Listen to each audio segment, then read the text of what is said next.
Anthony II J. Valencia from Grade 2, Broome. Wikang Malaya. Bag.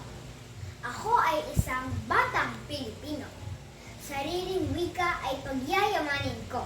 Gagamitin wasto, linangin totoo.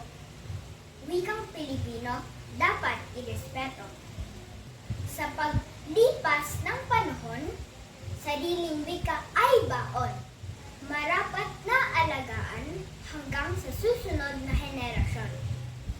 Wikang tinagisnan, hatid ay kaunawaan.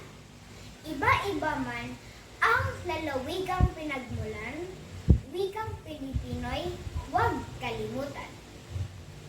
Sa bawat letra, katumbas ay salita. Damdaming nagkukubli sa pagsulat ay lumaya. Sisikapin kong maging isang mabuting ehemplo pagkat ako ay isang batang Pilipino. Bow.